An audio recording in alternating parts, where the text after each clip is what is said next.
ಈ ಕಾಯಿನ ನಾವು ಈಗ ವೇಟ್ ಮಾಡಿ ನೋಡೋಣ. 250 ಗ್ರಾಮ್ ಇದೆ. 4 ಕಾಯಿ ಆದ್ರೆ 1 kg ಆಗುತ್ತೆ. ಫಿನಿಶಿಂಗ್ ಮಾತ್ರ ಭಯಂಕರ ಫಿನಿಶಿಂಗ್ ಇದೆ. ನೀರು ಎಷ್ಟು ಕಡಿಮೆ ಕೊಟ್ಟರೆ ಅಷ್ಟೊಂದು ಡೆವಲಪ್ಮೆಂಟ್ ಆಗುತ್ತೆ. 2 ದಿನಕ್ಕೆ ಒಂದ್ಸಲ ಒಂದು ಅರ್ಧ ಗಂಟೆ ಬಿಡ್ತೀವಿ. ಈ ಕಡೆ ಒಂದು 4 ಲೀಟರ್, ಈ ಕಡೆ ಒಂದು 4 ಲೀಟರ್ ಬೀಳ್ತದೆ ನೀರು. 8 ಲೀಟರ್ ಗಿಡಕ್ಕೆ ಸಾಕದು. ಪರಾಗ ಸ್ಪರ್ಶ ಬೇಕು ಅಂತಂದ್ರೆ ಡೋರ್ಸೆಟ್ ಗೋಲ್ಡನ್ ಹಾಕ್ಲೇಬೇಕಾಗತ್ತೆ. ಕಾಯಿಗಳ ಸಂಖ್ಯೆ ನೋಡಬಹುದು ನೀವು. 7 ಇಂದ 8 kg ಕಾಯಿ ಇದೆ. ಇಷ್ಟು ಚಿಕ್ಕ ಗಿಡ ಇದು. 1 ವರ್ಷನೂ ತುಂಬಿಲ್ಲ ಇದು. ದಾಳಿಂಬೆಕ್ಕಿಂತ ನಿಮಗೆ 70% ಮೇಂಟೆನೆನ್ಸ್ ಕಡಿಮೆ ಇದೆ. ರ್ಯಾಲಿ ಸಿಸ್ಟಮ್ ಮಾಡ್ತಾ ಇದ್ವಿ. 4 ಲೇಯರ್ ಮಾಡ್ತಾ ಇದ್ವಿ. ಇದು ಡಿವೈಡ್ ಮಾಡ್ತೀವಿ. ಇದರ ಮೇಲೆ ಒಂದು, ಈ ಕಡೆ ಒಂದು ಬಾರ ಅನ್ನೋದನ್ನ ತಡಿತಾ ಇದ್ದೆ. ನಮಸ್ಕಾರ, ನನ್ನ ಹೆಸರು ಪೇರಂ ಚಕ್ರಪಾಣಿ ಯಾದವ್ ಅಂತ. ನಾನು ಒಬ್ಬ ಹಾರ್ಟಿಕಲ್ಚರಿಸ್ಟ್. ಈ ವಿಡಿಯೋದಲ್ಲಿ ನಾನು ಆಪಿಲ್ ಬಗ್ಗೆ ಒಳ್ಳೆ ಇನ್ಫಾರ್ಮೇಶನ್ ಕೊಟ್ಟಿದ್ದೀನಿ. ದಯವಿಟ್ಟು ವಿಡಿಯೋನ ಕೊನೆವರೆಗೂ ನೋಡಿ, ಯಾಕಂದ್ರೆ ನೋಡಿದ್ರೆ ಗೊತ್ತಾಗುತ್ತೆ. ನಮ್ಮ ನರ್ಸರಿ ಹೆಸರು ಬಂದು ಶ್ರೀ ಸತ್ಯಸಾಯಿ ಹಾರ್ಟಿಕಲ್ಚರ್ ನರ್ಸರಿ ಅಂತ. ಚಿಕ್ಕಬಳ್ಳಾಪುರದಿಂದ 20 ಕಿಲೋಮೀಟರ್ ಪೇರೇಸಂದ್ರ ಅಂತ. ಇದು ಪೇರೇಸಂದ್ರ ಹತ್ರ ಸಾದ್ಲಿ ಕ್ರಾಸ್ ಅಂತ. Bengaluru to Hyderabad national highway ಮೇಲೆ ಇರುತ್ತೆ. ನಾನು ಇಲ್ಲಿ ಆ್ಯಪಿಲ್ ಗಿಡಗಳನ್ನ ನಾಟಿ ಮಾಡಿದ್ದೀವಿ. ಆ್ಯಪಿಲ್ ಗಿಡಗಳನ್ನ ಅನ್ನ ವೆರೈಟಿ 1, HRM 99, ಡೋರ್ಸೆಟ್ ಗೋಲ್ಡನ್ 3 ವೆರೈಟಿಗಳು ನಾಟಿ ಮಾಡಿದ್ದೀನಿ. ಆದರೆ ಈ ಸಲ ಒಂದು ಹೊಸ ವೆರೈಟಿನ ಟ್ರೈ ಮಾಡೋಣ ಅಂತ ಅಂದ್ಬಿಟ್ಟು M3 ಅನ್ನ ಹರ್ಮನ್ ಡೋರ್ಸೆಟ್ 3 ವೆರೈಟಿಗಳನ್ನ ಹಾಕಿದ್ದೀನಿ. ಇದು ನಾಟಿ ಮಾಡಿ ಈಗ 1 ವರ್ಷ ಗಿಡ. ಇದು 1 ವರ್ಷ ಇನ್ನೂ ತುಂಬಿಲ್ಲ ಇದು. ಓಕೆ, ಇದು 1 ವರ್ಷಕ್ಕೆ ಈ ಥರ ಫಸಲು ಅನ್ನೋದು ಬಂದಿದೆ. ಆ್ಯಕ್ಚುಲಿ ಬಂದು ಆ್ಯಪಿಲ್ ಗಿಡಗಳು ಅನ್ನೋದು ಡಿಸೆಂಬರಲ್ಲಿ ಕಟಿಂಗ್ ಮಾಡಿರೋಕ್ಕಂಥದ್ದು ಏಪ್ರಿಲ್ ತಿಂಗಳಲ್ಲಿ ಬರುತ್ತೆ. ಏಪ್ರಿಲ್ ಮೇ ತಿಂಗಳಲ್ಲಿ ಬರುತ್ತೆ. ಇದು ಆ್ಯಕ್ಚುಲಿ ಒಂದು ವರ್ಷಕ್ಕೆ 2 ಬೆಲೆ ಬರ್ತಾ ಇದೆ. ಓಕೆ, ಇಡೀ ವರ್ಷ ಬರ್ತಾ ಇದೆ. ನಮ್ಮ ಕರ್ನಾಟಕದಲ್ಲಿ ಖುಷಿ ಪಡೋಂಥ ವಿಷಯ ಏನಪ್ಪ ಅಂತಂದರೆ ವರ್ಷಕ್ಕೆ 2 ಬೆಲೆ ಬರ್ತಾ ಇದೆ. ಓಕೆ, ಫಸ್ಟ್ ಬಂದು ಡಿಸೆಂಬರಲ್ಲಿ ಕಟಿಂಗ್ ಮಾಡಿದ್ದು ಏಪ್ರಿಲ್ ಮೇ ತಿಂಗಳಲ್ಲಿ ಬರ್ತಾ ಇದೆ. ಜುಲೈಯಲ್ಲಿ ಕಟಿಂಗ್ ಮಾಡಿರೋದು ನವಂಬರ್ ಡಿಸೆಂಬರಲ್ಲಿ ಬರ್ತಾ ಇದೆ ನಮಗೆ. ಈಗ ನೋಡ್ಬೋದು ಎಷ್ಟು ಕಾಯಿಗಳ ಸಂಖ್ಯೆ ಎಷ್ಟಿದೆ ನೋಡ್ಬೋದು. ಸೈಜ್ ವೇರಿಯೇಷನ್ ನೋಡ್ಬೋದು ನೀವು. ಒಂದು ಕಾಯಿ ಅನ್ನೋದ್ರ ನೋಡಿ, ಕಾಯಿಗಳ ಸಂಖ್ಯೆ ಜಾಸ್ತಿ ಬಿಟ್ಟರೆ ಏನಾಗುತ್ತೆ ಅಂದರೆ ಕಾಯಿ ಅನ್ನೋದು ಚಿಕ್ಕದಾಗಿ ಸ್ವಲ್ಪ ಕಲರ್ ಬಂದು ಬೇಗ ಹಣ್ಣಾಗತ್ತೆ. ಈ ಕಡೆ ನೋಡ್ಬೋದು, ಈ ರೆಂಬೆಗೆ ನೀವು ನೋಡ್ಬೋದು ಒಂದು ಅಟ್ಲೀಸ್ಟ್ ಏನಿಲ್ಲೊಂದು 200 ಇಂದ 250 ಗ್ರಾಮ್ ಸೈಜ್ ಇದೆ ಕಾಯಿ ಇದು. ಈ ನೀವು ಹಿಂದ್ ಕಡೆ ನೋಡ್ಬೋದು ನೀವು. ಇದಕ್ಕೂ ನಾವು ಒಂದೇ ಕಾಯಿನ ಬಿಟ್ಟಿದ್ದೀವಿ. ಇದು 200 ಇಂದ 250 ಗ್ರಾಮ್ ಮೇಲೇನು ಇದೆ ವೇಟ್ ಇದು. ಈಗ ಬೇಕಾದ್ರೆ ಇದನ್ನ ಕಟಿಂಗ್ ಮಾಡಿ ಬೇಕಾದ್ರೆ ತೂಕ ಮಾಡಿ ತೋರ್ಸೋಣ. ಇದು ಈ ಕಾಯಿನ ರಿವ್ಯೂ ಮಾಡ್ತಾ ಇದ್ದು ನಾವು ನೋಡ್ಬೋದು ನೀವು. ಈ ಕಾಯಿ ವೇಟ್ ನೋಡೋಣ ನೋಡಿ, 250 ಗ್ರಾಮ್ ಇದೆ. ಅಂದರೆ 4 ಕಾಯಿ ಆದರೆ 1 kg ಆಗುತ್ತೆ. ಯಾರು ಎಲ್ಲಿದ್ದು ಕಲರ್ ಬರೋಂಥ ಕಲರ್ ಬಂದಿರೋದನ್ನ ತೋರಿಸ್ತೀನಿ ನಾನು ನಿಮಗೆ. ಆ್ಯಕ್ಚುಲಿ ಬಂದು ಇದು ಹರ್ಮನ್ 99 ಇದು. ಓಕೆ, ಇನ್ನು ಮೆಚ್ಯೂರ್ಡ್ ಆಗಬೇಕಿದು. ಓಕೆ, ಇವಾಗ ಈ ಕಡೆ ಕಲರ್ ಬಂದಿದೆಲ್ಲ. ಓಕೆ, ಈ ಕಡೆ ಕಲರ್ ಬರಬೇಕಂದ್ರೆ ಇನ್ನು ಮೆಚ್ಯೂರ್ಡ್ ಆಗಬೇಕು. ಆಲ್ಮೋಸ್ಟ್ ಇನ್ನು 20 ಡೇಸ್ ಇರಬೇಕು ಗಿಡದ ಮೇಲೆ ಕಾಯಿ ಇದು. ಓಕೆ, ಇದು ನೋಡ್ಬೋದು 250 ಗ್ರಾಮ್ ಇದೆ. ಇಲ್ಲಿ ನೋಡ್ಬೋದು ನೀವು. ಈ ಕಡೆ ನೋಡಿದಿರಲ್ಲ, ಇದು ಕಲರ್ ಅನ್ನೋದನ್ನ ಸೈಜ್ ಕಡಿಮೆ ಬರುತ್ತೆ, ಕಲರ್ ಬರ್ತದೆ. ಏನಕ್ಕೆ ಅಂತಂದ್ರೆ ಕಾಯಿಗಳ ಸಂಖ್ಯೆ ಜಾಸ್ತಿ ಇರುವಾಗ ಏನಾಗತ್ತೆ ಅಂತಂದ್ರೆ ಕಲರ್ ಆಟೋಮೆಟಿಕ್ ಬೇಗ ಬಂದ್ಬಿಡ್ತದೆ. ಕಾಯಿಗಳ ಸಂಖ್ಯೆ ಕಡಿಮೆ ಇರುವಾಗ ಏನಾಗ್ತದೆ ಕಲರ್ ಅನ್ನೋದು ಜಾಸ್ತಿ ಬರುತ್ತೆ. ಫಾರ್ ಎಕ್ಸಾಂಪಲ್ ಇಲ್ಲಿ ನೋಡೋಣ, ಇದು ಅನ್ನ ವೆರೈಟಿ. ಇದು ನೋಡ್ತಾ ಇದ್ರಲ್ಲ, ಇದು ಫುಲ್ಲು ಕಲರ್ ಬಂದಿದೆ ನೋಡಿ. ಇದು ಅನ್ನ ವೆರೈಟಿ. ಈ ಅನ್ನ ವೆರೈಟಿನ ಒಂದು ಕಾಯಿನ ನಾವು ಕಟ್ ಮಾಡ್ತೀವಿ. ಇನ್ನೊಂದು ಕಾಯಿ ಇದು ಅನ್ನ ವೆರೈಟಿ. ಇದು ಸೂರ್ಯ ಬೆಳಕು ನೋಡಿ, ಸೂರ್ಯ ಬೆಳಕು ಬೀಳಿದ್ಮೇಲೆ ಆಟೋಮೆಟಿಕ್ ಕಲರ್ ಜನರೇಟ್ ಆಗುತ್ತೆ. ಓಕೆ, ಲಾಸ್ಟ್ ಒಂದು ವೀಕ್ ಫುಲ್ ವಾತಾವರಣ ತಂಪಿತ್ತು. ಅದನ್ನ ಇವಾಗ ಕಲರ್ ಅನ್ನೋದನ್ನ ಆಟೋಮೆಟಿಕ್ಲು ಬರ್ತಾ ಇದೆ ನೋಡಿ. ನೋಡಿ, ಆಲ್ಮೋಸ್ಟ್ ನಿಮಗೆ 80% ಕಲರ್ ಬಂದಿದೆ. ನೋಡಿ, ಇದನ್ನ ವೇಟ್ ಮಾಡೋಣ ನೋಡಿ. ಎಷ್ಟಿದ್ದು? 250 ಗ್ರಾಮ್ ಇದೆ. ಎಷ್ಟಿದೆ? 500 ಗ್ರಾಮ್ ಇದೆ. ಇಲ್ಲಿ ನೋಡೋಣ, 750 ಗ್ರಾಮ್. ಒಂದೊಂದು ಸೇಬು ಹಣ್ಣುಗಳು 250 ಗ್ರಾಮ್ ಇದೆ. ಪಕ್ಕ 100% ಇದು. ಹೌದು, ಇನ್ನು 15 ದಿವಸ ಬೇಕದು. ಫುಲ್ ಕಲರ್ ಬರ್ಬೇಕಂದ್ರೆ ಇನ್ನು 15 ಡೇಸ್ ಬೇಕಾಗತ್ತೆ. ಇನ್ನು ಅದು ಫಿನಿಶಿಂಗ್ ಮಾತ್ರ ಭಯಂಕರ ಫಿನಿಶಿಂಗ್ ಇದೆ. ಏನ್ ಕೊಟ್ಟಿದೀವಲ್ಲ ಸೀಡ್ಲಿಂಗ್ ಮೇಲೆ ಗ್ರಾಫ್ಟಿಂಗ್ ಮಾಡಿರಕ್ಕಂತ ಅನ್ನ ಹರ್ಮನ್ ಡೋರ್ಸೆಟ್ ಏನಿದೆಲ್ಲ, ಅದು 2 ವರ್ಷ ಬೇಕು. ಸೈಜ್ ಬರಬೇಕು ಅಂತಂದ್ರೆ ಕಾಯಿ ದಪ್ಪ ಬರಬೇಕು, ಕಲರ್ ಬರಬೇಕು, ಫಿನಿಶಿಂಗ್ ಬರಬೇಕಂದ್ರೆ 2 ವರ್ಷ ಬೇಕು. ಈ M311 ರೂಟ್ ಸ್ಟಾಕ್ ಏನಿದೆಲ್ಲ, ಅನ್ನ ವೆರೈಟಿ ಹರ್ಮನ್ ಡೋರ್ಸೆಟ್ ಏನಿದೆಲ್ಲ, ಇದು ಮೊದಲನೇ ವರ್ಷನೇ ಕಲರು ಮತ್ತೆ ಶೈನಿಂಗು 100% ಬರುತ್ತೆ. ತುಂಬಾ ರುಚಿ ಇರುತ್ತೆ ಕಾಯಿ ಇದು. ನೋಡಿ, ಒಂದು ಕಾಯಿನ ಕಟ್ ಮಾಡ್ತಾರೆ ನಿಮ್ಮ ಮುಂದೆ. ಇದು M311 ಅನ್ನ ವೆರೈಟಿ. ಇದು ನೋಡಿ, ಯಾವುದೇ ರೀತಿ ಬೀಜಗಳು ಕಾಣಿಸ್ತಾ ಇಲ್ಲ. ತೂಕನೂ ಚೆನ್ನಾಗಿದೆ, ಕಲರ್ ತುಂಬಾ ಅದ್ಭುತವಾಗಿದೆ, ತುಂಬಾ ಟೇಸ್ಟೂ ಇದೆ. ಒಂದು ಪೀಸ್ ಕಟ್ ಮಾಡಿ ನಿಮಗೆ ಕೊಡ್ತೀನಿ, ಒಂದು ಟೇಸ್ಟ್ ಮಾಡಿ. ಈ ಟೇಸ್ಟ್ ಸಖತ್ತಾಗಿದೆ ಸರ್. ಈ ಆಪಿಲ್ ಗಿಡಗಳನ್ನು 600 ಗಿಡಗಳು ಹಾಕಿದ್ದೀನಿ. 600 ಗಿಡಗಳಲ್ಲಿ M311 ಅನ್ನೋದನ್ನ ಇದು 400 ಗಿಡಗಳು ಹಾಕಿದ್ದೀನಿ. ಓಕೆ, 300 ಗಿಡಗಳು ಬಂದು ಅನ್ನ ಹರ್ಮನ್ ಡೋರ್ಸೆಟ್ ಅನ್ನೋದನ್ನ ಸೀಡ್ಲಿಂಗ್ ಮೇಲೆ ಗ್ರಾಫ್ಟಿಂಗ್ ಮಾಡಿರೋದನ್ನ ಅದನ್ನ ಹಾಕಿದ್ದೀನಿ. ಓಕೆ, M311 ಅನ್ನೋದು ಈ ತರ ಬರುತ್ತೆ ಅಂತ ನಾನು ಅನ್ಕೊಂಡಿಲ್ಲ. ಯಾಕಂದ್ರೆ ಫಸ್ಟ್ ನಾವು ಟ್ರಯಲ್ ಮಾಡೋಣ ಅಂದ್ಬಿಟ್ಟು ನಾನು 10x5 ಮಾಡಿದೆ. ಗಿಡದಿಂದ ಗಿಡಕ್ಕೆ 5 ಅಡಿ, ಸಾಲಿಗೆ 10 ಅಡಿ ಮಾಡಿದ್ದೆ ಸ್ಟಾರ್ಟಿಂಗಲ್ಲಿ ನಾನು. ಆಮೇಲೆ ಒಂದು 5 ತಿಂಗಳಾದ್ಮೇಲೆ ಒಂದು ಹಣ್ಣು ಬಂತು ನನಗೆ. ಈ ಥರ ಹಣ್ಣು ಬಂತು, ಫುಲ್ ಕಲರ್ ಬಂತು, ಕಲರ್ ಫುಲ್ ಜನರೇಟ್ ಆಗಿತ್ತು ಕಲರ್. ಇದು ಈ ಥರ ಕಲರ್ ಬಂದಿತ್ತು ಫುಲ್ ನನಗೆ. ಈ ಥರ ಕಲರ್ ಬಂದಮೇಲೆ ನನಗೆ ಖುಷಿ ಆಯಿತು. ಓಹೋ, ಕಲರ್ ಬರ್ತಾ ಇದೆ, ಇದು ಕಾಯಿ ದಪ್ಪ ಬರ್ತಾ ಇದೆ, ರೌಂಡ್ ಶೇಪ್ ಬರ್ತಾ ಇದೆ, ಚೆನ್ನಾಗಿದೆ ಅಂದ್ಬಿಟ್ಟು ನಾನೇ ಮಾಡಿದೆ, ತಿರ್ಗಿ 5 ಅಡಿಗೆ ಒಂದು ಮಾಡಿದೆ, ಗಿಡದ ಗಿಡಕ್ಕೆ 5 ಅಡಿ, ಸಾಲಿನ ಸಾಲಿಗೆ 5 ಅಡಿ ಮಾಡಿದ್ದೀನಿ. ಅಂದರೆ ರೈತರು ಈ ಥರ ಮಾಡಬಾರ್ದು, ಯಾಕಂದರೆ ನಾವು ಇದಕ್ಕೆ ವೀಡ್ ಮ್ಯಾಟ್ ಹಾಕ್ತೀವಿ, ಆ ಕಳೆ ಬರಬಾರ್ದು ಅಂತ. ರೈತರು ಇದೇ ಥರ ಮಾಡಿದ್ರೆ ಕಳೆಗೆ ತುಂಬ ಸಮಸ್ಯೆ ಆಗುತ್ತೆ. ಅದರಿಂದ ನೀವು 10x5 M3 ಹಾಕಂಗಿದ್ರೆ, ಇಲ್ಲ ಬರೀ ನೀವು ಹಾಟ್ ಕ್ಲೈಮ್ಯಾಟದ ಅರ್ಮನ್ ಡೋರ್ ಸೆಟ್ ಮಾಡಂಗಿದ್ರೆ ನೀವು ಗಿಡದ ಗಿಡಕ್ಕೆ 10 ಅಡಿ, ಸಾಲಿನ ಸಾಲಿಗೆ 10 ಅಡಿ ಮಾಡಿಕೊಂಡು 430 ಗಿಡಗಳು ನಾಟಿ ಮಾಡ್ಕೋಬೋದು. ಓಕೆ, ಗಿಡ ನಾಟಿ ಮಾಡಬೇಕಾದ್ರೆ ನೀವು ಸ್ಟಾರ್ಟಿಂಗಲ್ಲಿ ಕೊಟ್ಟಿಗೆ ಗೊಬ್ಬರ ಹಾಕಬಾರ್ದು. ಗುಂಡಿ ಮಾತ್ರ 1.5 ಅಡಿ ಉದ್ದ, ಅಗಲ, ಆಲ ಎಲ್ಲ ಬಂದು 1.5 ಅಡಿ ಗುಂಡಿ ತೋಡಿ ಅದ್ರ ಒಳಗಡೆ ಬೇವಿನ ಹಿಂಡಿ, ಟ್ರೈಕೋಡರ್ಮಾ ವಿರಿಡಿ, ಹೊಂಗೆ ಹಿಂಡಿ ಇಲ್ಲ ಎರೆಹುಳ ಗೊಬ್ಬರ ಸಿಕ್ಕಿದ್ರೆ ಎರೆಹುಳ ಗೊಬ್ಬರ ಮಿಕ್ಸ್ ಮಾಡ್ಕೊಂಡು ಹಾಕಬೇಕು. ಸ್ಟಾರ್ಟಿಂಗಲ್ಲಿ ಯಾವುದೇ ರೀತಿ ಕೋಳಿ ಗೊಬ್ಬರ, ಕುರಿ ಗೊಬ್ಬರ, ಕೊಟ್ಟಿಗೆ ಗೊಬ್ಬರ ಯಾವುದೇ ರೀತಿ ಹಾಕಬಾರ್ದು. ಅದು ಹಾಕಿದ್ರೆ ಏನಾಗುತ್ತೆ, ಗಿಡ ಡ್ಯಾಮೇಜ್ ಆಗುತ್ತೆ. ಇನ್ನೊಂದು ನೀರು ಮತ್ತು ಈ ಆ್ಯಪಲ್ ಗಿಡಕ್ಕೆ ಆಪೋಸಿಟ್ಟು, ನೀರು ಜಾಸ್ತಿ ಕೊಡಬಾರ್ದು. ನೀರು ಜಾಸ್ತಿ ಕೊಟ್ಟರೆ ಏನಾಗುತ್ತೆ, ತುಂಬ ಗಿಡನೂ ಡ್ಯಾಮೇಜ್ ಆಗುತ್ತೆ. ನೀವು ಇಲ್ಲಿ ನೋಡ್ಬೋದು, ಡಿಪ್ಪರ್ ಏನು ಮಾಡಿದ್ದೀವಿ ಅಂತಂದರೆ, ಫಸ್ಟ್ ನಾವು ಇಲ್ಲಿ ಗಿಡದ ಬಡ್ಡಿ ಹತ್ರ ಹಾಕಿದ್ವಿ. ನಾವು ಇಲ್ಲಿ ಬಡ್ಡಿ ಹತ್ರ ಹಾಕಿ ಒಂದು 4-5 ತಿಂಗಳಾದ್ಮೇಲೆ ನೋಡಿ, ಈ ಬಡ್ಡಿಯಿಂದ 1 ಅಡಿ ದೂರದಲ್ಲಿ ಒಂದು ಹಾಕಿದ್ವಿ, ಈ ಕಡೆ ಬಂದು 1 ಅಡಿ ದೂರದಲ್ಲಿ ಒಂದು ಹಾಕಿದ್ವಿ ನಾವು. ಈ ರೀತಿ ಮಾಡೋದಂತ ಗಿಡ ಅನ್ನೋದು ಡ್ಯಾಮೇಜ್ ಆಗೋದಿಲ್ಲ. ಸುಮಾರು ಜನ ರೈತರು ಏನು ಮಾಡ್ತಾರೆ ಅಂದರೆ, ಗಿಡದ ಬಡ್ಡಿ ಹತ್ರ ಹಾಕ್ತಾರೆ, 2-3 ಅವರ್ ನೀರು ಬಿಡ್ತಾರೆ. ನೋಡಿ, ನೀರು ಇದಕ್ಕೂ ತುಂಬ ಆಪೋಸಿಟ್ಟು. ನೀರಿನ ಸಂಖ್ಯೆ ಎಷ್ಟು ಕಡಿಮೆ ಬಿಡ್ತಾರಲ್ಲ ಅಷ್ಟೊಂದು ಗಿಡ ಅನ್ನೋ ಡೆವಲಪ್ಮೆಂಟ್ ಆಗುತ್ತೆ. ಸುಮಾರು ಜನ ರೈತರಿಗೆ ನಾನು ಕೈ ಮುಗಿದು ಬೇಡ್ಕೊತಿದ್ದೆ, ನೀರು ಅನ್ನೋದು ಕಡಿಮೆ ಕೊಡಬೇಕು. ನೀರು ಎಷ್ಟು ಕಡಿಮೆ ಕೊಟ್ಟರೆ ಅಷ್ಟೊಂದು ಗಿಡನೂ ಬಾಳಿಕೆ ಬರುತ್ತೆ. ಸುಮಾರು ಜನ ರೈತರು ಏನು ಮಾಡ್ತಾರೆ ಅಂತಂದರೆ, ಇಲ್ಲ ಸರ್ ನಾನು ಗಿಡ ಸ್ವಲ್ಪ ಹಾಲಾದ ತಕ್ಷಣ ಫೋನ್ ಮಾಡ್ತಾರೆ, ಸರ್ ನಮ್ಮ ಗಿಡ ಇದ್ದಕ್ಕಿದ್ದಂಗೆ ಸತ್ತೋಗ್ತಾ ಇದೆ, 9 ತಿಂಗಳಾಗಿದೆ, 10 ತಿಂಗಳಾಗಿದೆ ಅಂತಂದರೆ. ಈಗ ನಾವು 1 ತಿಂಗಳು ನೀರೇ ಬಿಟ್ಟಿಲ್ಲ, ಗಿಡ ಸತ್ತೋಗ್ತಾ ಅಂದರೆ, ಫಸ್ಟ್ ನೀವು 1 ತಿಂಗಳಿಂದ ನೀರು ಬಿಟ್ಟಿರೋದಲ್ಲ, ಮೊದಲು ಸ್ಟಾರ್ಟಿಂಗಿಂದ ಮಾಡಿರೋ ತಪ್ಪುಗಳೇ ನಿಮಗೆ ಇವಾಗ 9 ತಿಂಗಳಾದಮೇಲೆ ಕಾಣಿಸ್ತಾ ಇದೆ. ಈಗ ನನ್ನ ತೋಟದಲ್ಲೂ ಇದೆ. ನಾವು ಈಗ ರೈತರು ಬಂದರೆ ಇಲ್ಲಿ ತೋರಿಸ್ಬೇಕು ಅಂತ ಸುಮ್ಮನೆ ಸುಂದರವಾಗಿ ಗಿಡನ ಬೆಳೆಸಿ ರೈತರಿಗೆ ತೋರಿಸೋದು ಮುಖ್ಯ ಅಲ್ಲ. ಇಲ್ಲಿ ಪಾಸಿಟಿವ್ ನೆಗೆಟಿವ್ ಎರಡು ತೋರಿಸ್ಬೇಕು. ಈ ಥರ ಮಾಡಬೇಕು, ಈ ಥರ ಮಾಡಬಾರ್ದು ಅನ್ನೋದನ್ನು. ನಮ್ಮ ಇದರಲ್ಲಿ ಸಹಿತ 13 ಗಿಡ ಸತ್ತೋಗಿದೆ. ಏನೇ ಸತ್ತೋಗಿದೆ, ನಾನು ಏನು ಮಾಡಿದೆ ಅಂದರೆ, ಒಂದು ಬಡ್ಡೆ ಹತ್ರ ಒಂದು ಡಿಪ್ಪರ್ ಹಾಕಿದೆ, ಕೆಲವು ದೂರದಲ್ಲಿ ಹಾಕಿ, ದೂರದಲ್ಲಿ ಇರೋ ಗಿಡ ಏನಾಗಿದೆ ಅಂದರೆ ಏನು ಯಾವುದೇ ರೀತಿ ರೋಗಗಳು ಬಂದಿಲ್ಲ. ಗಿಡದ ಬಡ್ಡೆ ಹತ್ರ ಹಾಕಿರೋ ಗಿಡ ಮಾತ್ರ ಸತ್ತೋಗ್ತಾ ಇದೆ. ಏನಕ್ಕಂದರೆ ರೂಟ್ ರಾಟ್ ಅಂತ ಒಂದು ರೋಗ ಬರುತ್ತೆ, ಅದು ರೂಟ್ ಬರ್ನರು, ಓಕೆ, ವಿಲ್ಟು, ಇಂಥವೆಲ್ಲ ರೋಗಗಳು ಬರ್ತದೆ. ನೀರು ಎಷ್ಟು ಕಡಿಮೆ ಕೊಟ್ಟರೆ ಅಷ್ಟೊಂದು ಡೆವಲಪ್ಮೆಂಟ್ ಆಗುತ್ತೆ. ಯಾಕಂದರೆ ಬೇರುಗಳ ಸಂಖ್ಯೆ ಅನ್ನೋದನ್ನ ಬಡ್ಡೆ ಹತ್ರ ಇರಲ್ಲ, ಅದು ಸೈಡಿಗೆ ಬಂದಿರ್ತದೆ, 1 ಅಡಿ 1.5 ಅಡಿ ದೂರ ಬಂದಿರ್ತದೆ. ಅದಕ್ಕೂ ಬೇಕಲ್ಲ ನೀರದು. ನಾವು ಔಷಧದಲ್ಲಿ ಕೂಡ ಏನಪ್ಪ ಅಂದರೆ ಡ್ರಿಪ್ ಮುಖಾಂತರ ಕೂಡ ಸಹಿತ ಬೇರೆ ಅನ್ನೋದನ್ನ ಆ ಕಡೆ 1 ಅಡಿ, ಈ ಕಡೆ 1 ಅಡಿ ಇರುತ್ತೆ. ಅದರಿಂದ ಗಿಡ ನಾಟಿ ಮಾಡಿದ ತಕ್ಷಣ 1-1.5 ತಿಂಗಳು ಮಾತ್ರ ಗಿಡದ ಬಡ್ಡೆ ಹತ್ರ ಮಾತ್ರ ನೀರು ಇರಬೇಕು. ಓಕೆ, 1.5 ತಿಂಗಳು 2 ತಿಂಗಳಾದಮೇಲೆ ಆ ಕಡೆ 1 ಅಡಿ, ಈ ಕಡೆ 1 ಅಡಿ ದೂರದಲ್ಲಿ ನೀರು ಕೊಟ್ಟರೆ ಸಾಕು. ಈಗ ಫಾರ್ ಎಕ್ಸಾಂಪಲ್ಲು ಇಲ್ಲಿ ನೀರು ಅಂದರೆ ಇದು 8 ಲೀಟ್ರ್ ಡಿಪ್ಪರ್ ಇದೆ, 2.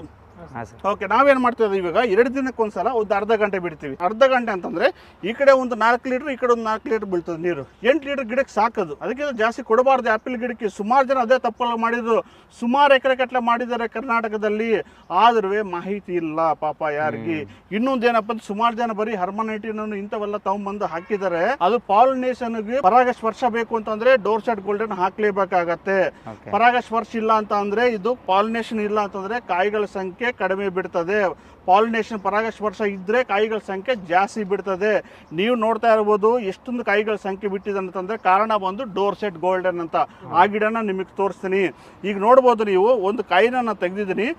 ಈ ಕಾಯಿಗಳ ಸಂಖ್ಯೆ ನೋಡ್ಬೋದು ನೀವು. ಇಲ್ಲಿ ನೋಡಿ ಎಷ್ಟೊಂದು ಕಾಯಿ ಬಿಡಿ. ಆಲ್ಮೋಸ್ಟ್ ಇದಕ್ಕೇನಿಲ್ಲ ಅಂದ್ರೆ ಒಂದು 7-8 kg ಕಾಯಿ ಇದೆ. ಹೌದು ಸರ್. ಓಕೆ, ಎಷ್ಟು ನೋಡಿ, ಇಷ್ಟು ಚಿಕ್ಕ ಗಿಡ ಇದು. 1 ವರ್ಷನೂ ತುಂಬಿಲ್ಲ ಇದು. ಆಕ್ಚುಲಿ ಬಂದು ನಾಟಿ ಮಾಡ್ತೀವಿ 3 ತಿಂಗಳಾದ್ಮೇಲೆ ಗಿಡ ಸತ್ತೋಗಿತ್ತು. ಮತ್ತೆ ರೀಪ್ಲೇಸ್ಮೆಂಟ್ ಆಗಿ ಗಿಡ ಹಾಕಿದೀವಿ. ಇದು 1 ವರ್ಷದಲ್ಲ, ಇದು ಆಕ್ಚುಲಿ 9 ತಿಂಗಳ ಗಿಡ. ಇದು 9 ತಿಂಗಳ ಗಿಡಕ್ಕೆ ಯಾವ ಮಟ್ಟಕ್ಕೆ ಕಾಯಿಗಳು ಬಂದಿದೆ ನೋಡ್ಬೋದು ನೀವು. ನೋಡಿ ಆ ಕಡೆ ಭಾಗದಲ್ಲಿ ನೋಡ್ಬೋದು, ಆ ಕಡೆ ನೋಡಿ, ಇದರಲ್ಲಿ ಒಂದು ಕಾಯಿ ತೆಗೆದಿದ್ದೀರಿ ನೋಡಿ, ಎಷ್ಟೊಂದು ಕಲರ್ ಬಂದಿದೆ ನೋಡ್ಬೋದು, ಎಷ್ಟೊಂದು ಕಲರ್ ಬಂದಿದೆ. ಇದು ಬಂದು ಕಲರ್ ಬಂದಿದೆ, ಆದ್ರೆ ಮೆಚೂರಿಟಿ ಆಗಿಲ್ಲ ಇನ್ನ ಇದು. ಓಕೆ, ಆದ್ರೂ ಸಹಿತ ಇದು ವೆಯ್ಟ್ ಎಷ್ಟಿದೆ ಗೊತ್ತಾ, 100 ಗ್ರಾಮ್ ಮೇಲೆ ಇರ್ಬೋದು ನನ್ನ ಪ್ರಕಾರ. ನೋಡೋಣ ಎಷ್ಟಿದೆ ಇದು ವೆಯ್ಟ್. 100 ಗ್ರಾಮ್ ಇದೆ. 100 ಗ್ರಾಮ್ ಇದೆ. ಇಷ್ಟು ಚಿಕ್ಕ ಹಣ್ಣು 100 ಗ್ರಾಮ್ ಇದೆ. 100 ಗ್ರಾಮ್ ಇದೆ. ಇದು 100% ಕಲರ್ ಅನ್ನೋದು 100% ಬಂದೇ ಬರುತ್ತೆ. ಕಲರ್ ಬರಬೇಕು ಅಂತ ಅಂದ್ರೆ ಫಾಸ್ಫರಸ್ ಕೊಡಬೇಕು, ಕಾಯಿ ದಪ್ಪ ಆಗ್ಬೇಕು ಅಂದ್ರೆ ಬೋರಾನ್ ಕೊಡಬೇಕು, ಕಾಯಿ ಶೈನಿಂಗ್ ಬರಬೇಕು ಅಂದ್ರೆ ಕ್ಯಾಲ್ಸಿಯಂ ಕೊಡಬೇಕು. ಗಿಡಕ್ಕೆ ಬೇಕಾಗಿರೋಂಥ ಪ್ರತಿಯೊಂದು ಪೋಷಕಾಂಶಗಳನ್ನ ಗಿಡಕ್ಕೆ ಕೊಡಲೇಬೇಕಾಗತ್ತೆ. ನಾನು ದನಗಳ ಗೊಬ್ಬರ ಹಾಕ್ತೀನಿ, ಕುರಿ ಗೊಬ್ಬರ ಹಾಕ್ತೀನಿ, ಕೋಳಿ ಗೊಬ್ಬರ ಹಾಕ್ತೀನಿ ಅಂದ್ರೆ ಆಗಲ್ಲ. ನಾನು ರೈತರಿಗೆ ಹೇಳೋದೊಂದೇ, ಸಾವಯವದಲ್ಲಿ ಮಾಡಿ, ಇಲ್ಲ ಅನ್ನಂಗಿಲ್ಲ. ಆದರೆ ಗಿಡಕ್ಕೆ ಬೇಕಾಗಿರೋಂಥ ಪೋಷಕಾಂಶ ಕೊಳ್ಳೇಬೇಕಾಗತ್ತೆ. ಸ್ಟಾರ್ಟಿಂಗ್ ಈಗ ಹಣ್ಣುಗಳು ಹೂವು ಪಿಂದೆ ಬಂದಾಗ ನ್ಯೂಟ್ರಿನ್ಸ್ ಕೊಡಬೇಕು, 13-0-45 ಕೊಡಬೇಕು, 999 ಕೊಡಬೇಕು, ಕ್ಯಾಲ್ಸಿಯಂ ನೈಟ್ರೇಟ್ ಕೊಡಬೇಕು, ಬೋರಾನ್ ಕೊಡಬೇಕು. ನಾನು ಹೇಳ್ತಾ ಇದ್ರೆ ಜಾಸ್ತಿ ಅನಿಸ್ಬೋದು, ಆದರೆ ನಿಮಗೆ ಕಡಿಮೆ ಮೇಂಟೆನೆನ್ಸು. ನಾನು ಹೇಳ್ತಾ ಇದ್ದೀನಿ, ದಾಳಿಂಬೆಕ್ಕಿಂತ ನಿಮಗೆ ಓಕೆ 70% ಮೇಂಟೆನೆನ್ಸ್ ಕಡಿಮೆ ಇದೆ. 70% ಕಡಿಮೆ. 70% 100% 70% ಕಡಿಮೆ ಇದೆ. ಈಗ ಗಿಡಕ್ಕೆ ಅನ್ನೋದನ್ನ ನಾವು ಗಿಡ ನಾಟಿ ಮಾಡುವಾಗ ಕೊಟ್ಟಿಗೆ ಗೊಬ್ಬರ ಹಾಕಬಾರ್ದು.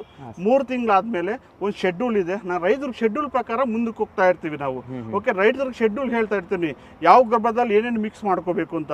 ಓಕೆ, ಆ ಮಿಕ್ಸ್ ಮಾಡ್ಕೊಂಡು ಹಾಕಿದ್ರೆ ಒಳ್ಳೆಯದು. ಯಾಕಂದ್ರೆ ತುಂಬಾ ಜನ ರೈತರ ಮಿಸ್ಟೇಕ್ ಏನು ಮಾಡ್ತಾ ಇರೋದು ಅಂತಂದ್ರೆ ನೀರೇ ಜಾಸ್ತಿ ಕೊಡ್ತಾ ಇರೋದು. ಮತ್ತೊಮ್ಮೆ ಹೇಳ್ತಾ ಇದ್ದೀನಿ, ದಯವಿಟ್ಟು ಗಮನ ಪಟ್ಟು ಕೇಳಿಸ್ಕೊಳ್ಳಿ. ನೀರು ಜಾಸ್ತಿ ಕೊಟ್ರೆ ಗಿಡ ನಿಮಗೆ ಉಳಿಯಲ್ಲ, ನೀರು ಕಡಿಮೆ ಕೊಟ್ರೆ ಗಿಡ ಉಳಿತದೆ ನಿಮಗೆ. ಈಗ ನಾವು ಟ್ರಾಲಿ ಸಿಸ್ಟಮ್ ಅಂತ ಮಾಡ್ತಾ ಇದೀವಿ. ಆ ಟ್ರಾಲಿ ಸಿಸ್ಟಮ್ ನ ಹೇಗೆ ಮಾಡೋದು, ಯಾವ ರೀತಿ ಮಾಡೋದು, ಅದ್ರ ಮಾಡೋದ್ರಿಂದ ಏನು ಉಪಯೋಗಗಳು ಇರೋದನ್ನ ನಿಮ್ಗೆ ಈ ವಿಡಿಯೋ ಮುಖಾಂತರ ತೋರಿಸ್ತೀನಿ. ಬನ್ನಿ ತೋರಿಸ್ತೀನಿ ನೋಡಿ. ಇದನ್ನ ನಾವು ಟ್ರಾಲಿ ಸಿಸ್ಟಮ್ ಮಾಡಬೇಕು ಅಂತಿದ್ದೀನಿ. ಆಕ್ಚುಲಿ ಒಂದು ಕೂಚೆಗಲ್ ಹಾಕಿದ್ವಿ ಆಲ್ರೆಡಿ. ಕೂಚೆಗಲ್ ಹಾಕಿ ಟ್ರಾಲಿ ಸಿಸ್ಟಮ್ ಮಾಡೋಣ ಅಂತಿದೀವಿ. ಓಕೆ, ಬೆಂಡ್ ಮಾಡಿ ಮಾಡೋಣ ಅಂತಿದೀವಿ. ಅದನ್ನ ತೋರಿಸ್ತೀನಿ. ನೋಡ್ಬೋದು, ಫಾರ್ ಎಕ್ಸಾಂಪಲ್ ಈ ಗಿಡಕ್ಕೆ ಮಾತ್ರ ಜಾಸ್ತಿ ಬಿಟ್ಟಿದೆ. ಏನಿಲ್ಲ ಅಂದ್ರೆ 15 ರಿಂದ 16 kg ವೇಟ್ ಇದೆ ಕಾಯಿ. ಇದಕ್ಕೆ ಟ್ರಾಲಿ ಸಿಸ್ಟಮ್ ಅಂತ ಮಾಡಿದ್ವಿ, ಅದನ್ನ ತೋರಿಸ್ತೀನಿ. ಈಗ ನೋಡ್ಬೋದು ಟ್ರಾಲಿ ಸಿಸ್ಟಮ್ ಮಾಡ್ತಾ ಇದೀವಿ. ಇಲ್ಲಿ ನೋಡ್ಬೋದು 2 ತಂತಿಗಳು ಹಾಕಿದ್ವಿ. ಈಗ ಫೋಲ್ ಹಾಕಿದೀವಿ, 4 ಲೇಯರ್ ಮಾಡ್ತಾ ಇದೀವಿ. ಈಗ 1 ವರ್ಷ ಆದ್ಮೇಲೆ ಇದು ಹೈಟ್ ಹೋಗುತ್ತೆ. ಇದು ಹಿಂಗೆ ಉದ್ದಕ್ಕೆ ಹೋಗ್ತಾ ಇರ್ತದೆ. ಇಲ್ಲಿ ಬಿದ್ರ ಗಟ್ಟಿಗೆನ ಹಾಕ್ತಿವಿ. ಇದಕ್ಕೆ ಸಪೋರ್ಟ್ ಇರುತ್ತೆ ಮತ್ತೆ ತಂತಿಗೂ ಸಪೋರ್ಟ್ ಇರುತ್ತೆ. ಈಗ ಫಾರ್ ಎಕ್ಸಾಂಪಲ್ ನೋಡ್ಬೋದು ನೀವು ಎಷ್ಟೊಂದು ಕಾಯಿಗಳ ಸಂಖ್ಯೆ ಬಂದಿದೆ. ಈಗ ನಾವೇನ್ ಮಾಡ್ತೀವಿ ಅಂತ ಇದು ಡಿವೈಡ್ ಮಾಡ್ತೀವಿ. ಇದರ ಮೇಲೆ ಒಂದು, ಈ ಕಡೆ ಒಂದು. ಇವಾಗ ನೋಡಿ ಬಾರ ಅನ್ನೋದನ್ನ ತಡಿತಾ ಇರ್ತದೆ ತಂತಿ ಹಾಕಿದೀವಿ ನಾವು. ಟ್ರಾಲಿ ಸಿಸ್ಟಮ್ ಅಂದ್ರೆ ಈ ತರ ಮಾಡ್ತೀವಿ. ಫಾರ್ ಎಕ್ಸಾಂಪಲ್ ಇದ್ರ ಏನ್ ಮಾಡ್ತೀವಿ ಅಂದ್ರೆ ಇದಕ್ಕೆ ಮೇಲೆ ಹಬ್ಬಿಸ್ತೀವಿ ನಾವು. ಇದನ್ನ ನಾವು ಈ ರೀತಿ ಮಾಡ್ತೀವಿ. ಸೊ ಈಗ ಇನ್ನು ಹೈಟ್ ಹೋಯ್ತು ಅಂದ್ರೆ ನೀವು ಅದಕ್ಕೆ ತಂತಿ ಮೇಲೆ ಕಟ್ಕೊಂಡ್ಬಿಡ್ತೀರಾ. ಆ ಕಡೆ ಮಾಡಿದೀವಲ್ಲ ನಾವು, 4 ಲೇಯರ್ ಮಾಡಿದ್ವಿ ನಾವು. ಅದನ್ನ 4 ಲೇಯರ್, ಈ ತರ ಲೇಯರಿಂಗ್ ಸಿಸ್ಟಮ್ ಅಂತೀವಿ. ನೋಡಿ ಇಲ್ಲಿ ಇದು 1, ಓಕೆ 2, 3, 4 ಇಷ್ಟೇ ಹೈಟ್ ಹೋಗೋದು. ಇದು ಮಾವಿನ ಗಿಡ ತರ ಮತ್ತೆ ಇದು ಸಪೋಟ ಚಿಕ್ಕ ಗಿಡ ತರ ಈ ತರ ಇದು ಹೈಟ್ ಹೋಗಲ್ಲ ಜಾಸ್ತಿ. ಇದು ನಾವು ಕಟಿಂಗ್ ಮಾಡ್ತಾ ಇರ್ತೀವಿ. ವರ್ಷಕ್ಕೆ 2 ಬೆಲೆ ತಗೊಂತಾನೆ ಇರ್ತೀವಿ ನಾವು. ಇದು ಟ್ರಾಲಿ ಸಿಸ್ಟಮ್ ಇದು. ಓಕೆ, ಈ ಗಿಡನ ಹಿಂಗೆ ಹಬ್ಬಿಸ್ತೀವಿ ನಾವು. ಇದನ್ನ ಈ ರೆಂಬೆಗಳನ್ನ ಈ ತರ ಮಾಡ್ತೀವಿ. ಕೆಲವರು ಈ ತರ ಮಾಡ್ತೀವಿ ನಾವು. ಈ ತರ ಮಾಡಿ ಡಿಸೆಂಬರ್ ತಿಂಗಳಲ್ಲೆಲ್ಲ ಪ್ರೂವಿಂಗ್ ಮಾಡಿದ್ರೆ ಆಟೋಮೆಟಿಕ್ ಫ್ಲವರಿಂಗ್ ಅನ್ನು ಸ್ಟಾರ್ಟ್ ಆಗುತ್ತೆ. ಇದು ಈಗ ನೋಡ್ಬೋದು ನೋಡಿ ಕಾಯಿಗಳ ಸಂಖ್ಯೆ ಎಷ್ಟು ಬಿಟ್ಟಿದ್ದು. ಇದಕ್ಕೆ ಆಲ್ರೆಡಿ ಮಾಡಿದ್ದು ನೋಡಿ. ಈ ರೀತಿ ಮಾಡೋದಂತ ನೋಡಿ. ಇವಾಗ ಎಷ್ಟೊಂದು ಸೇಫ್ಟಿ ಇದೆ ಅದಕ್ಕೂ. ಇದು ಬಿಚ್ಚಿದ್ರೆ ಏನಾಗತ್ತೆ ಅಂದ್ರೆ ಕೆಳಗಡೆ ಬಗ್ಗತ್ತೆ ಇದು. ನೋಡಿ ಇದ್ರೊಂದು ಏನಾಗತ್ತೆ ಅಂದ್ರೆ ಫುಲ್ ಸೇಫ್ಟಿ ಇದು. ಇಡೀ ವರ್ಷ ಬರ್ತಾ ಇದೆ ಕರ್ನಾಟಕದಲ್ಲಿ. ನೋಡಿ ಫ್ಲವರಿಂಗ್ ಬರ್ತಾ ಇದೆ, ಬರ್ಡ್ಸ್ ಬರ್ತಾ ಇದೆ, ಕಾಯಿಯನ್ನು ಸೆಟ್ಟಿಂಗ್ ಆಗ್ತಾ ಇದೆ. ಚಿಕ್ಕದಾಗ ಸೈಜ್ ಇದೆ ನೋಡಬಹುದು ನೀವು. ಸೀಬೆ ಗಿಡ ತರ ಇದು ಹೊಂದಕ್ಕೆ ಬರ್ತಾ ಇದೆ. ನೋಡ್ಬೋದು ಇಲ್ಲಿ ಫ್ಲವರಿಂಗ್ ಇದೆ, ಪಿಂದೆ ಸ್ಟಾರ್ಟ್ ಆಗ್ತಾ ಇದೆ. ಒಂದು ಸೈಜ್ ಬೇರೆ ಇದೆ, ಇನ್ನೊಂದು ಸೈಜ್ ಬೇರೆ ಇದೆ, ಇನ್ನೂ ದಪ್ಪ ಬೇರೆ ಇದೆ ಸೈಜ್ಗಳು. ಇಲ್ಲಿ ನೋಡ್ಬೋದು. ಅದರಿಂದ ಮಾಹಿತಿ ಅನ್ನೋದು ಮೋಸ್ಟ್ ಇಂಪಾರ್ಟೆಂಟ್. ರೈತರಿಗೆ ಅನ್ನೋದನ್ನ ಮಾಹಿತಿ ಅನ್ನೋದು ತುಂಬ ತಗೋಬೇಕಾಗುತ್ತೆ. ಬರೀ ಫೋನ್ ನೋಡ್ಬಿಟ್ಟು ಮೊಬೈಲಲ್ಲಿ ನೋಡ್ಬಿಟ್ಟು ಫೋನ್ ಮಾಡೋದು ಮುಖ್ಯ ಅಲ್ಲ. ಅದನ್ನ ಫೋನ್ ಮಾಡಲಿ, ನಾವು ಮಾಹಿತಿ ಕೊಡ್ತೀವಿ, ಆದರೆ ಇಲ್ಲಿ ಬಂದರೆ ನೇರವಾಗಿ ನೋಡ್ಬೋದು ಅಂತ. ಓಕೆ, ನಮಗೇನು ಖರ್ಚಾಗುತ್ತೆ, ಒಂದು ವಾಟರ್ ಬಾಟಲ್ ಖರ್ಚಾಗತ್ತೆ, ಇಲ್ಲಾಂದ್ರೆ ಒಂದು ಟೀ ಖರ್ಚಾಗುತ್ತೆ. ಆಗ್ಲಿ ಬಿಡಿ, ಪರವಾಗಿಲ್ಲ. ರೈತರಿಗೆ ಒಂದು ನಾವು ಇನ್ಫಾರ್ಮೇಶನ್ ಕೊಟ್ಟಿದ್ದಂತ ಒಂದು ನೆಮ್ಮದಿ ಅನ್ನೋದು ಸಿಗುತ್ತೆ ನಮಗೆ. 5-10 ಗಿಡ ಬೇಕಂದ್ರೆ ನರ್ಸರಿ ಹತ್ರ ಬಂದು ತೋಟ ನೋಡ್ಬೇಕಾದ್ರೆ ಗಿಡ ತಗೊಂಡು ಹೋಗ್ಬೋದು. 100% ಸಂಪೂರ್ಣ ಮಾಹಿತಿಯನ್ನ ಕೊಡ್ತೀವಿ ಅವ್ರಿಗೆ ನಾವು. ಫ್ಲವರಿಂಗ್ ಬರ್ತಾ ಇದೆ. ಓಕೆ, ಕಾಯಿ ಸೆಟ್ಟಿಂಗ್ ಆಗಿದೆ. ಓಕೆ, ಬರ್ಡ್ಸ್ ಅಂತಂದ್ರೆ ನೋಡಿ, ಬರ್ಡ್ಸ್ ಓಪನ್ ಆಗ್ತಾ ಇದೆ ನೋಡಿ. ಇಲ್ಲಿ ಹೂ ಅನ್ನೋದು ಓಪನ್ ಆಗ್ತಾನೆ ಇದೆ. ನೋಡ್ಬೋದು ನೀವು, ಬರ್ಡ್ಸ್ ಅಂತಾರೆ ಇದನ್ನ. ಇದು ಓಪನ್ ಆಗ್ತಾನೆ ಇದೆ ಅಂದ್ರೆ ಇಡೀ ವರ್ಷ ಬರಂಗಿದೆ. ನೋಡ್ಬೋದು ನೀವು ಎಷ್ಟೊಂದು ಕಲರ್ ಇದೆ ನೋಡ್ಬೋದು. ಇಲ್ಲಿ ಅದೇ ರೆಂಬೆಗಳು ಕಾಯಿಗಳ ಸಂಖ್ಯೆ ಎಷ್ಟಿದೆ ನೋಡ್ಬೋದು ನೀವು. ನೋಡಿ ದಾರ ಕಟ್ಟಿದ್ದು ನೋಡಿ, ಇದು ಕೆಳಗಡೆ ಬಗ್ಗಿರೋದಕ್ಕೆ ನೋಡಿ. ಕೈ ತುಂಬ ಕಾಯಿ ಇದೆ. ಇದು ಅಂದ್ರೆ ಡಿಸೆಂಬರ್ ಜನವರಿ ತಿಂಗಳಲ್ಲಿ ಬಂದರೂ ಸಹಿತ ರೈತರಿಗೆ ತೋರಿಸುವಂತ ಕಾಯಿಗಳ ಸಂಖ್ಯೆ ನಮ್ಮ ಹತ್ರ ಇದೆ. ರೈತರಿಗೆ ಸಂಪೂರ್ಣ ಮಾಹಿತಿ ಕೊಡುವಂಥದ್ದು ಎಲ್ಲ 100% ಗಿಡಕ್ಕೆ ಸಿಗತ್ತೆ. ಮತ್ತೆ ರೈತರಿಗೆ ಇನ್ಫಾರ್ಮೇಶನ್ ಸಿಗತ್ತೆ. ಇದು ಟ್ರಾಲಿ ಸಿಸ್ಟಮ್ ಅಂತೀವಿ ನಾವು, ಬೆಂಡ್ ಮಾಡ್ತೀವಿ. ಈಗ ಟ್ರಾಲಿ ಸಿಸ್ಟಮ್ ಅಂದ್ರೆ ಟ್ರಾಲಿ ಸಿಸ್ಟಮ್ ಇಲ್ಲ ಅಂತಂದ್ರೆ ಪರವಾಗಿಲ್ಲ, ನೀವು ದಾರ ಕಟ್ಟಿಬೇಕಾದ್ರೆ ಇದನ್ನ ಹಗ್ಗನ ಈ ತರ ಬೆಂಡ್ ಮಾಡೋದ್ರಿಂದ ಫ್ಲವರಿಂಗ್ ಸಂಖ್ಯೆನೂ ಜಾಸ್ತಿ ಬರುತ್ತೆ. ಈಗ ನೋಡ್ಬೋದು ಕಾಯಿಗಳ ಸಂಖ್ಯೆ ಎಷ್ಟಿದೆ. ಇಲ್ಲಿ ಕೈ ತುಂಬ ಇದೆ, ಮತ್ತೆ ಇಲ್ಲಿ ಫ್ಲವರಿಂಗು ಇದೇ ಕಾಯಿಗಳು ಇಲ್ಲಿ 100% ಬರುತ್ತೆ. ಇಲ್ಲಿ ಹೂವು ಎಷ್ಟಿದೆ ಗೊತ್ತಾ? ಏನ್ಸ್ರೆ ಒಂದು 15 ಹೂವು ಇದೆ. ಅಟ್ಲೀಸ್ಟ್ ಒಂದು 5 ಉದುರೋದ್ರು ಸಹಿತ 10 ಆದ್ರೂ ಬಂದೇ ಬರುತ್ತಲ್ಲ 100%. ಈ ರೀತಿ ಬೆಂಡ್ ಮಾಡಿದ್ರೆ ಟ್ರಾಲಿ ಸಿಸ್ಟಮ್ ಮಾಡೋದ್ರಿಂದ ಏನಾಗುತ್ತೆ ಅಂದ್ರೆ ಕಾಯಿಗಳ ಸಂಖ್ಯೆ ಎಷ್ಟೇ ಬಿಟ್ಟರು ಸಹಿತ ಸಾರಾಂಶ ಅನ್ನೋದು ಗಿಡ ಅನ್ನೋ ತಡೆಯಲ್ಲ. ಬರೀ ಈ ಕಂಬಗಳು ಮಾತ್ರ ತಡಿತದ. ನಾವ್ ಏನ್ ಮಾಡಿದ್ವಿ ಅಂತಂದ್ರೆ ಒಂದೇ ಸಲ ನಾನು ಕಟಿಂಗ್ ಮಾಡಿಲ್ಲ, ಇದು ವೇರಿಯೇಷನ್ ಅಲ್ಲಿ ಕಟಿಂಗ್ ಮಾಡಿದ್ದೀನಿ. ಅದರಿಂದ ಏನಾಗುತ್ತೆ ಅಂದ್ರೆ ರೈತರು ಒಂದೇ ಸಲ ಕಟಿಂಗ್ ಮಾಡಿದ್ರೆ ರೈತರು ಕೆಲವರು ಬರ್ತಾರೆ ಕಾಯಿ ತೋರಿಸಿ ಅಂತಾರೆ. Most important thing cutting. ನಾವು ಯಾವ ರೀತಿ ನಾವು ಚಟ್ನಿ ಮಾಡ್ತೀವಿ, ಯಾವ ರೀತಿ ಕಟಿಂಗ್ ಮಾಡ್ತೀವಲ್ಲ ಆ ರೀತಿ ಅನ್ನೋದು ಈಲ್ಡಿಂಗ್ ಜಾಸ್ತಿ ಬರುತ್ತೆ. ನವೆಂಬರ್ ತಿಂಗಳು ನೀರು ಕೊಡಬಾರ್ದು, 1 ತಿಂಗಳು ನೀರು ಕೊಡಬಾರ್ದು ಗಿಡಕ್ಕೆ ಅನ್ನೋದನ್ನ 1 ತಿಂಗಳವರೆಗೂ ನೀರು ಕೊಡಬಾರ್ದು. ನವೆಂಬರ್ ತಿಂಗಳು ಫುಲ್ ನೀರು ಸ್ಟಾಪ್ ಮಾಡಬೇಕು. ಡಿಸೆಂಬರ್ ಮೊದಲನೇ ವಾರ ಇದು ಎಲ್ಲ ಉದುರಿಸಿ ಸ್ಪ್ರೇ ಅನ್ನೋದು ಮಾಡಬೇಕಾಗತ್ತೆ. ಅದನ್ನ ಶೆಡ್ಯೂಲ್ ಹೇಳ್ತೀನಿ, ಯಾವ ರೀತಿ ಸ್ಪ್ರೇಗಳು ಮಾಡ್ಕೋಬೇಕು, ಹೇಗೆ ಮಾಡ್ಕೋಬೇಕು, ಯಾವ ಗೊಬ್ಬರ ಕೊಡಬೇಕು ಅಂತ. ಈಗ ನೋಡ್ಬೋದು ಕಾಯಿಗಳ ಸಂಖ್ಯೆ ಜಾಸ್ತಿ ಬಿಟ್ರೆ ಕಾಯಿ ಚಿಕ್ಕದಾಗತ್ತೆ, ಕಾಯಿಗಳ ಸಂಖ್ಯೆ ಕಡಿಮೆ ಬಿಟ್ರೆ ಕಾಯಿ ಅನ್ನೋದು ದಪ್ಪ ಬರುತ್ತೆ. ಈಗ ಒಂದು ಕಾಯಿ ತೆಗಿಯೋಣ, ಅದು ತೂಕ ಮಾಡಿ. ಅದನ್ನು ಮೋಸ್ಟ್ಲಿ ನನ್ನ ಪ್ರಕಾರ ಅದು ಒಂದು 250 ಗ್ರಾಮ್ ಮೇಲೆ ಇರ್ಬೋದು, ಇಲ್ಲ 250 ಗ್ರಾಮು ಇರ್ಬೋದು. ಮಾಡಿ ವೆಯ್ಟ್ ತೂಕ ಮಾಡಿ, ಪರವಾಗಿಲ್ಲ ಮಾಡಿ. ಇದು ಬಂದು 272 ಗ್ರಾಮ್ ಇದೆ, 272 ಗ್ರಾಮ್ ಇದೆ. ಇನ್ನೊಂದು ಕಾಯಿಗಳ ಸಂಖ್ಯೆ ಜಾಸ್ತಿ ಬಿಟ್ಟಿರೋದ್ರೆ ಒಂದು ಕಾಯಿ ತೆಗೀರಿ, ತೆಗೀರಿ ಪರವಾಗಿಲ್ಲ, ಅದನ್ನ ತೆಗೀರಿ. ಇದು ಒಂದು 170-180 ಗ್ರಾಮ್ ಬರ್ಬೋದು. ಇದು ಬಂದು 172 ಗ್ರಾಮ್ ಇದೆ, 171 ಗ್ರಾಮ್ ಇದೆ. ಓಕೆ, ಈಗ ನೋಡ್ಬೋದು ಎಷ್ಟೊಂದು ಕಲ್ಲರ್ ಅದ್ಭುತವಾಗಿ ಬಂದಿದ್ದು ನೋಡ್ಬೋದು. ಇದರಲ್ಲೊಂದು ಕಾಯಿ ತೆಗೀರಿ, ತೆಗೀರಿ, ಯಾವುದಾದ್ರು ಒಂದು ತೆಗೀರಿ ಪರವಾಗಿಲ್ಲ.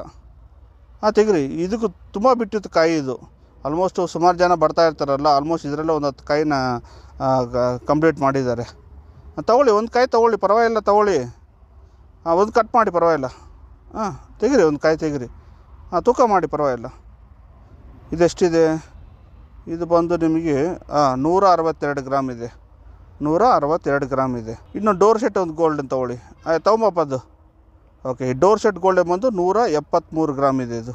ಓಕೆನಾ? ಇದು ನೋಡಿ, ಇದು ಟಾಪು. ಇದು ಯಾಕಂದರೆ 300 ಗ್ರಾಮ್ ಬಂದಿತ್ತು, 299 ಗ್ರಾಮ್ ಇದ್ದಿದ್ದು. ಓಕೆನಾ? ಈ ಥರ ಸೈಜ್ ಬರುತ್ತೆ M111 ಅನ್ನೋದನ್ನ. ಓಕೆ, ಇದು ಬಂದು ಆಗಲೇ ತೆಗೆದಿರೋದು 272 ಗ್ರಾಮ್ ಇದೆ. ಓಕೆ, ಡೋರ್ ಸೆಟ್ ಗೋಲ್ಡನ್ ಪರಾಗಸ್ಪರ್ಶ ಕೊಡ್ತೀವಿ, 10 ಗಿಡಕ್ಕೆ ಒಂದು ಗಿಡ ಕೊಡ್ತೀವಿ. ಈ ಡೋರ್ ಸೆಟ್ ಗೋಲ್ಡನ್ ಬಂದು 172 ಗ್ರಾಮ್ ಇದೆ ಇದು. ಓಕೆ, ಇದನ್ನು ಸೈಜ್ ಬರುತ್ತೆ. ನಾವು ಸ್ವಲ್ಪ ಗೊಬ್ಬರಗಳನ್ನ ಜಾಸ್ತಿ ಹಾಕಿಲ್ಲ ನಾವು ಇದನ್ನು. ನಾವು 4 ತಿಂಗಳಾದಮೇಲೆ ವೀಡ್ ಮ್ಯಾಟನ್ನು ಹಾಕಿದ್ದೀವಿ. ವೀಡ್ ಮ್ಯಾಟ್ ಹಾಕಿರೋದ್ರಿಂದ ಏನಾಗುತ್ತೆ ಉಪಯೋಗಗಳಪ್ಪ ಅಂತಂದರೆ, ಎರೆಹುಳ ಉತ್ಪತ್ತಿ ಆಗುತ್ತೆ. ಓಕೆ, ನಾವು ಕೊಟ್ಟಿರೋಕ್ಕಂಥ ಗೊಬ್ಬರನ ಬರೀ ಗಿಡನೇ ತಗೊಂಡು ಬೆಳೀತದೆ. ವೀಡ್ ಮ್ಯಾಟ್ ಹಾಕಿಲ್ಲ ಅಂದರೆ ಬರೀ ಕಸ, ಹುಲ್ಲು, ತುಂಗೆ ಎಲ್ಲ ತಗೊಂಡು, ನಾವು ಕೊಟ್ಟಿರೋ ಗೊಬ್ಬರ ಬರೀ ಹುಲ್ಲು, ತುಂಗೆ ತಗೊಂಡು ಅದನ್ನು ಬೆಳೀತದೆ, ಗಿಡ ಬೆಳೆಯೋಕೆ ಬಿಡಲ್ಲ. ಈಗ ನೋಡ್ಬೋದು ಎಷ್ಟು ಚೆನ್ನಾಗಿದೆ ಗಿಡ ಇದು. ಓಕೆ, ಡ್ರಿಪ್ ಇರಿಗೇಷನ್ ನೋಡ್ಬೋದು. ಸ್ಟಾರ್ಟಿಂಗ್ ಅಲ್ಲೇ ಬಡ್ಡಿ ಹತ್ರ ಹಾಕಿದ್ದೆ ನಾವು. ಓಕೆ, ಅದಾದ್ಮೇಲೆ 4 ತಿಂಗಳಾದ್ಮೇಲೆ ಈ ಕಡೆ ಒಂದು ಅಡಿ, ಈ ಕಡೆ ಒಂದು ದೂರದಲ್ಲಿ ಹಾಕಿದ್ವಿ ನೋಡ್ಬೋದು ನೀವು. ಓಕೆ, ಈ ರೀತಿ ಮಾಡಿದ್ರೆ ಗಿಡ ಅನ್ನೋದ್ರೆ ಡ್ಯಾಮೇಜ್ ಆಗಲ್ಲ. ಇನ್ನೊಂದು, ಇದಕ್ಕೆ ಬಣ್ಣ ಹಚ್ಚಬೇಕು. ಬ್ಲೈಟೆಕ್ಸ್ ಅಂತ ಬರುತ್ತೆ, ಬ್ಲೈಟೆಕ್ಸ್ ಎರಡು ಮಿಕ್ಸ್ ಮಾಡಿಕೊಂಡು ಇದಕ್ಕೆ ಬಣ್ಣ ಹಚ್ಚಿದ್ರೆ ಏನಾಗುತ್ತೆ ಅಂದರೆ ರೂಟ್ ರಾಟ್ ಅಂತ ಬರಲ್ಲ ಅದು, ಮತ್ತೆ ಸ್ಟೆಮ್ ಬರ್ನ್ ಅಂತ ಬರಲ್ಲ ಅದು. ಆ ರೋಗ ಅನ್ನೋದನ್ನ ಕಂಟ್ರೋಲ್ ಆಗುತ್ತೆ 100%.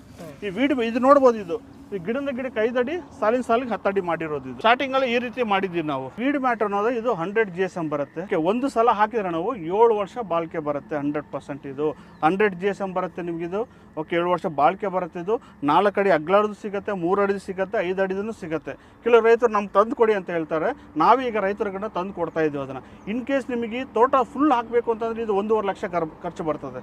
ಬರೀ ಗಿಡಕ್ಕೆ ಹಾಕಬೇಕು ಅಂದ್ರೆ 70,000 ಖರ್ಚು ಬರ್ತದೆ ನಿಮಗೆ.